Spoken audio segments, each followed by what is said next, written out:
अभी तक हम लेसन 5 की 2 वीडियो देख चुके हैं। आज हम तीसरी वीडियो जो है देखने वाले हैं। पिछली वीडियो में हमने प्रेरक शक्तियाँ पढ़ी थी कि कैसे औपनिवेशिक व्यवस्था फैली और उसकी जो प्रेरक शक्तियाँ क्या क्या थी। उसके 6 पॉइंट्स हम पढ़ चुके हैं, जिनमें आपको ध्यान है मानचित्रों में सुधार, ईसाई धर्म प्रसार, मार्को पोलो का वृत्तांत, पूर्वी देशों की वस्तु की मांग, धन लिप्सा इत्यादि इत्यादि। इन सब के परिणाम स्वरूप जो है प्लस अब जब हम और बिंदु पढ़ेंगे तो इन सब ने ऐसी प्रेरक शक्ति का काम किया कि कुछ देश, कुछ शक्तियां जो है विशेष रूप से उपनिवेशवादी विचारधारा की ओर अग्रसर हुई। तो इसमें उपकरणों का विकास, जब ये नए मार्ग खोजे जा रहे थे तो कई अन्य चीज भी जो है सहायक हुई। उसमें से कुछ उपकरणों की अगर हम बात करते हैं, उन उपकरणों के विकास से, उनकी खोज से जो है जो जल यात्रा कठिन थी वो अब सुगम हो गई थी। उन्हें इस यात्रा को सुगम बना दिया, आसान बना दिया। इनमें 13वीं शताब्दी में जो पहली जो हम बात करेंगे 13वीं शताब्दी में कंपास, जिसको कुतुब नुमा भी बोला जाता है, तो इससे क्या मिलता था? समुद्र की दिशा का ज्ञान होता था कि किस दिशा में हम जा रहे हैं, वो दिशा ठीक है या नहीं। आपने देखी भी होगी कंपास। 14वीं शताब्दी में गति माध्यम यंत्र, इसकी खोज हुई। 15वीं शताब्दी तक तो आते आते जो है कई जो है वैद्य, कई जो है गजब गजब के बड़े अच्छे जो है आपके यंत्र खोज निकाले गए, जिन्होंने समुद्रों का जो दूर दराज के जो क्षेत्र थे उन सब को क्या किया, नज़दीक ला दिया। वो बिल्कुल पास मतलब लगने लगे कि भाई अब तो यात्रा जो है बड़ी आसान हो गई है और उससे पहुंचा जा सकता है। और इसके बाद जो अगला काम किया वो यात्राओं में सहायक होने में वो था दूरदर्शी। इससे जो है जगह का सटीक पता लगाया जा सकता था और ठीक जगह पर अगर सही जगह अगर पहुंचने में बार बार भी पहुंचना हो तो उससे जो है आसानी रहती थी। और इस सारे से जो है नाविकों को, यात्रियों को जो है कामयाबी मिली सही जगह पहुंचने पर। और इस सब ने मिलकर फिर पृष्ठभूमि तैयार की उपनिवेश की, क्योंकि जब आपको जगह मिलने शुरू हो जाएगी, दूसरे उपनिवेश आप ढूंढने शुरू कर दें, तभी तो आप उनमें अधिकार कर पाएंगे। पहले तो आपको पता ही नहीं कि अधिकार करना कहां पर है। समुद्री जहाजों में सुधार हुआ। समुद्री जहाज, इस समय जो व्यापार था वो समुद्री जहाजों से हो रहा था। तो ये जो उद्योग है विशेष रूप से स्पेन और पुर्तगाल में जहाजों का जो उद्योग है, जहाज रानी का जो उद्योग है विशेष रूप से स्पेन और उद्योग इसमें विकसित हुआ। पुर्तगाल में नए नए जहाज बनाए गए, नए नए तरीके के। ये नए नए तरीके के जहाजों ने वही यात्रा को सुगम किया। ये जो जहाज होते थे ये बड़े मजबूत होते थे, बड़े आकार के होते थे, बहुत ज़्यादा सामान और सैनिक इसमें ले जाए जा सकते थे। और सबसे बड़ी बात थी कि ये मजबूत होते थे। पहले के जो जहाज थे उन्हें पाल नहीं लगाई जाती थी, अब कोने और चौकोर पालों वाला जो है जहाज बनाया जाने लगा। अब पहले जो है मानवीय ऊर्जा का जो है बहुत ज़्यादा प्रयोग होता था, लेकिन अब पवन ऊर्जा का प्रयोग जो है किया जाने लगा। अब तो बड़ी बात क्या हुई कि हवा के प्रतिकूल भी जहाज जो है चलाए जाने लगे थे। ऐसी इन्होंने तकनीक का प्रयोग जो है विकसित कर ली थी।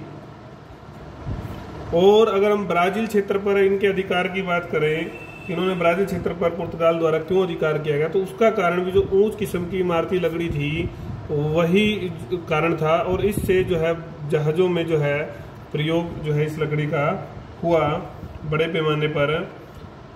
और स्पेन और पुर्तगाल जो है इस समय के जो 2 ऐसे देश थे जहां पर, एकमात्र ऐसे देश थे जहां पर मरम्मत जो है जहाज़ों की जाती थी। तो ये जहाज रानी की बात की हमने समुद्री जहाज़ों में। अब बात करेंगे हम तोप खाने की। वैसे तो सबसे पहला जो प्रयोग हुआ था वो मध्य एशिया में हुआ था, लेकिन अगर हम ये जो तोप खाना है ये समुद्र के माध्यम से ही जो है यूरोप, समुद्र के माध्यम से ही मध्य एशिया से यूरोप में पहुंचा। और पहली बार जो है इटली में समुद्र में जब तोप लगाकर जो है प्रयोग जो है वो जो है इसमें किया गया, इटली में वेनिस में लड़ाकू जहाज बनाया गया। और इसी समय जो है साथ के साथ जो है बंदूक का आविष्कार हुआ। बंदूक के आविष्कार ने नई संभावना को जन्म दिया। इसके कई लाभ जो है हुए। सैनिकों को जो है अब बंदूकधारी सैनिकों को जो है जहाज़ों पर रखा जाने लगा। विशेष रूप से जो है इन देशों के लोगों को, जो स्पेन और पुर्तगाल के लोगों को लाभ हुआ, वो क्या लाभ थे? 2 लाभ थे। एक तो आप अपने माल की जो है डाकुओं से रक्षा कर सकते थे, बड़ी कठिनाई से, आसानी से जो है ना, आसानी से वो कहीं भी जो है माल को पहुंचा सकते थे, कठिनाई नहीं रही अब। दूसरा जो है, एक बड़ा वर्ग जो खाली था, बेरोजगार था, वो स्वयं डाकू बन गया और उसने इस बंदूकों के बल पर समुद्र पर अपना वर्चस्व जो है स्थापित कर लिया। और वर्चस्व स्थापित कर इन्होंने 2 काम किए। एक तो व्यापार मार्गों को जो है सुरक्षित बनाया और दूसरा साथ के साथ अमेरिकी जो तटीय क्षेत्र थे उन पर अधिकार जमा लिया। ये काम इन लोगों ने किया। ये तोपखाने का लाभ हुआ इनको। अब हम बात करेंगे पुर्तगाल का योगदान। अलग अलग हम देखेंगे पुर्तगाल का योगदान और स्पेन का योगदान। 2 भागों में बांटकर इसको देखेंगे तो थोड़ा और ज़्यादा विस्तार से हम इसको समझ पाएंगे। पुर्तगाल का योगदान इस मामले में सबसे ज़्यादा रहा। 15वीं और 16वीं शताब्दी में राजकुमार जो हेनरी थे, उनकी विशेष जो है इस काम में रुचि थी कि जहाज रानी को, उद्योगों को, व्यापार को जो है बढ़ावा देने के लिए नाविक अभियानों को भेजना जरूरी है। इसके लिए उन्होंने एक प्रशिक्षण जो केंद्र है, संस्थान जो है, अपने राज्य में खुलवा दिया और वहाँ पर अच्छे जो कुशल जो है प्रशिक्षक नियुक्त जो है उन्होंने किए।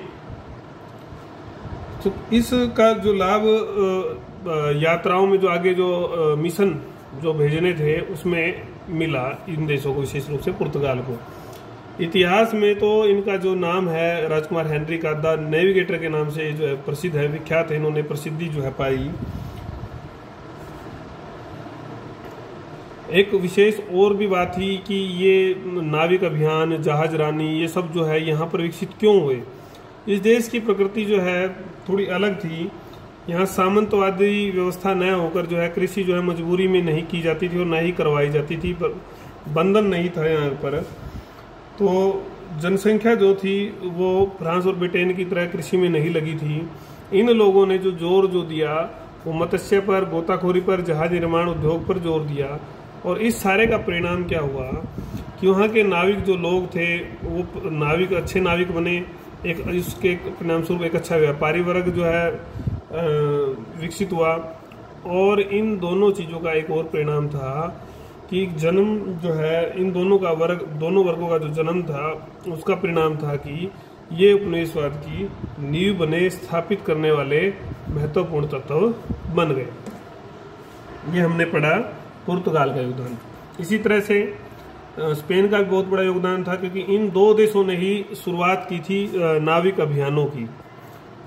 नाविक अभियानों का जो काम था वो बड़े स्तर पर इन लोगों ने शुरू किया था। पहले तो ये लोग धर्म युद्ध हो रहे थे, आपको पता ही, यूरोप में।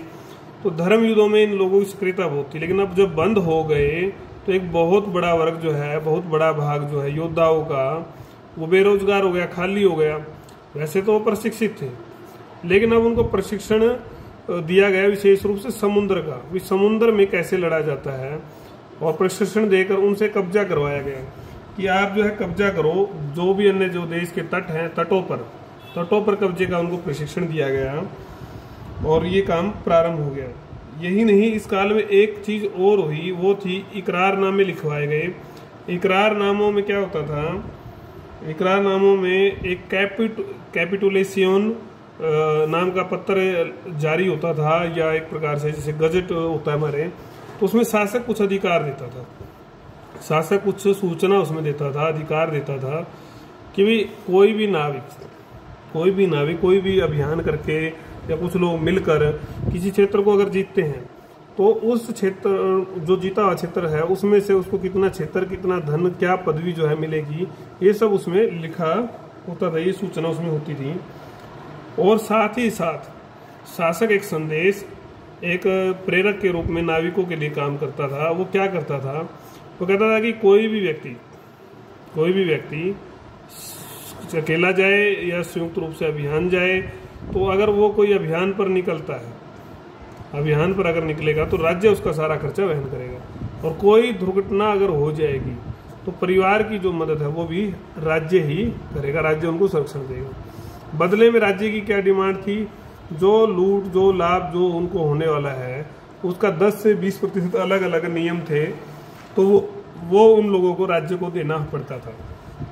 तो एक प्रकार से ये तो बिजनेस बन गया, इनका व्यापार हो गया, एक अलग से व्यापार की चीज हो गई। तो इस सारे से धीरे धीरे जब योद्धा बेरोजगार हो पड़े थे, प्रशिक्षित योद्धा थे, उन सब को जो है वो नींव बने, इस काम में लगे, और काफी सारे और भी साहसी नाविक जो है इस काम में आए। तो इन्होंने उपनिवेशों को स्थापित करने में जो है विशेष सफलता हासिल की। ये हमने पढ़ लिया है कि कैसे जो है प्रेरक शक्तियों ने काम किया। इसके बाद हम अमेरिका में, तो विशेष रूप से हमारा जो केंद्र है वो अमेरिका है। अमेरिका जो है वो अमेरिका यूएसए वाला जो आज का अमेरिका संयुक्त राज्य, वो अमेरिका नहीं है। इसमें आपके उत्तरी और दक्षिणी अमेरिका जो महाद्वीप हैं, उत्तरी और दक्षिणी अमेरिका का जो महाद्वीप का क्षेत्र है, ज्योग्राफी के बच्चे समझेंगे, या बाकी जो बच्चे हैं उत्तरी और दक्षिणी अमेरिका महाद्वीप को इंटरनेट से सर्च करके मैप देखें कि कौन सा इलाका है, तो उन सारे इलाकों पर इन देशों ने उपनिवेश स्थापित कर लिए थे।